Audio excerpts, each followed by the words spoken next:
Welcome to Global Forum, a platform for discussion of global issues from global perspectives. Today we're going to revisit an occasional series we have been doing on interreligious communication. Today's special subtopic will be new frontiers of interfaith communication. We have two very distinguished guests who will help us educate on that issue. The first one to my left is Reverend Sally Emahiye, Director of Organizational Development with United Religions Initiative. That's a very important initiative that Bishop Swing had started, I think, a decade and a half ago, and remains a very important component in interfaith dialogue world over. Very pleased to have you with us. Thank you. It's a pleasure to be here. And next to him is Reverend Harry Bridges, who's a minister of Buddhist Churches of America, and this is my first time meeting you, sir, also. Welcome to you as well. Thank you.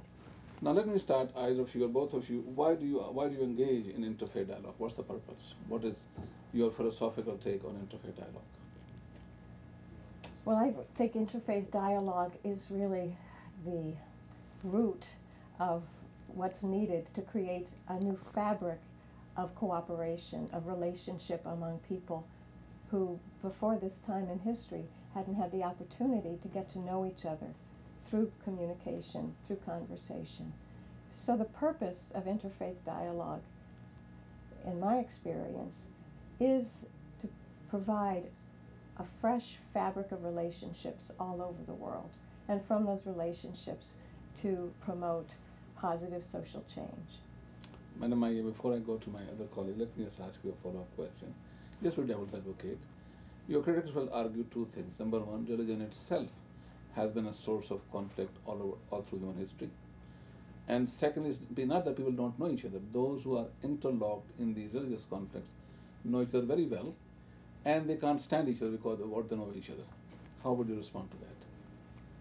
Well, I think it's a mixed history, a checkered history. I think we hear in the news often that not only leaders of different faith traditions, but also people do have troubles getting along. They do run into conflicts. Some of them are violent.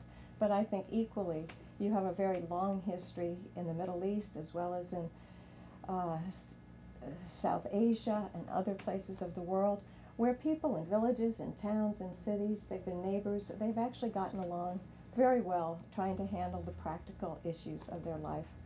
And the first point, that religion has been a cause and source of conflict, yes, it has in many events that we can point to historically, but the values within each religion has also contributed greatly to improvement and well-being of humanity to the extent we have it. And when we can imagine the mobilizing, introducing this element of cooperation, not coming together to be alike, but coming together to do something together, to improve, to stop conflict, and to begin to learn how to work together to solve these big problems that our planet faces. I think we've unleashed a very important new source of global good. Excellent. And what's your reason for engaging in interfaith dialogue, sir, and your church's reason? You know, I think it's very easy as a minister of a temple, it's easy not to engage in dialogue, to just kind of retreat and only be concerned with my own personal temple or even my own larger organization and kind of ignore the outer world. But I also know, you know, living in the San Francisco Bay Area and just the rich diversity and that, I don't know, something would be lost there, I think, if we didn't engage in dialogue with other people. It's almost too easy, right, not to engage in dialogue. I'm very fortunate to have attended the Graduate Theological Union in Berkeley, California, as a student of the Institute of Buddhist Studies. And one of the best parts of that program was not only being able to delve into my own faith tradition, but also to meet, encounter, discuss with, argue with people from other faith traditions, whether it be other Buddhists or Christians or Jews or whatever. Yeah, so I find my life to be enriched by dialogue, interfaith dialogue. Can you recall any particular event or particular dialogue that really made you think about your own faith and get a better understanding of it? Yeah, one, I think it's often we forget, we think that interfaith dialogue is only between, like, for example, Christians and Buddhists. But sometimes it seems like Buddhists of different schools of Buddhism don't get along or have very differing views. And I remember when I was a student, a Theravada monk really questioned and maybe even criticized my own school of Buddhism. And we had this discussion just in the kitchen, and I left with my faith crushed. And, I'd felt like, wow, am I just wasting my time? But, working through that, and the next day, I really felt actually stronger in my own belief and my own commitment to my tradition. By having that critique, by having that questioning, was actually better for me. Because, again, it's too easy. If everyone around you is just agreeing with you, you're not really accomplishing anything. So. I understand you're saying that interfaith communication has enabled you to understand and deal better with intrafaith communication? As well, yeah. Okay, so that's very good. So tell me, how do you engage? What's the standard methodology of engagement for your church in interfaith dialogue? What are the standards that you follow and the procedures you abide by in discussing, in holding these meetings? What are the desired outcomes you seek, and how do you seek them? Well, I mean, it requires respect, right? That you have to respect the other party, and you have to listen. This isn't only an interfaith dialogue. I think that listening is maybe kind of a lost art in American society, but to really be able to listen to someone else, not waiting for your own chance to give your own viewpoint, but to really listen and respect the other party and to try and learn something from that, I find to be my own methodology, I think. Yeah. And then what's the outcome that you're seeking? I think sometimes even just the dialogue is a worthy outcome. Just that opportunity for conversation, if we can have that dialogue, then to me that's a worthy outcome. We may not agree.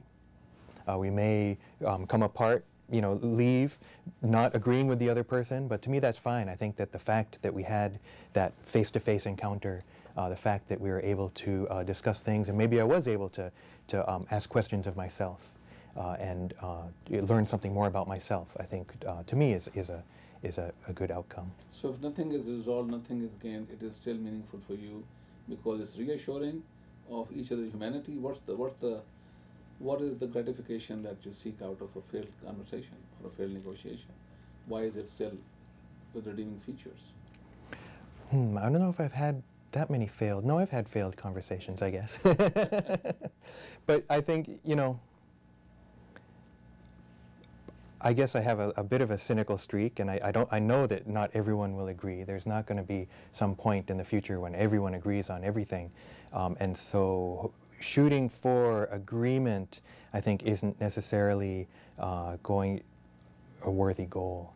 That really that conversation, that meeting, and like you say, that two human beings have met and have been able to acknowledge each other's humanity, acknowledge each other as people, I think is really key. Yeah.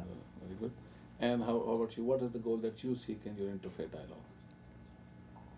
Well, I think it can be synthesized into two words: relationship and cooperation. I looked up the word communication in the dictionary. The second meaning is the having of meaningful relationship. We don't usually think of that definition. We think of exchanges of information. That's important.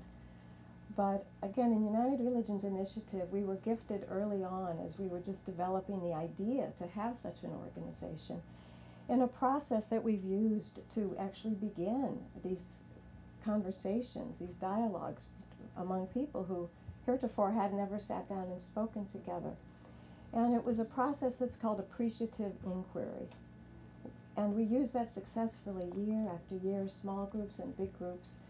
And its primary idea is you discover the best in each other's history and each other's values. So with questions, usually a one-to-one conversation. So, I would say, tell me, when the highs and lows of your life, what are some of the high points when you know you made a difference, or when you know the work you did was recognized as important or as adding something to your family or to the community, like the best of that person's experience. And if you could imagine 30 years into the future when there was much more cooperation and understanding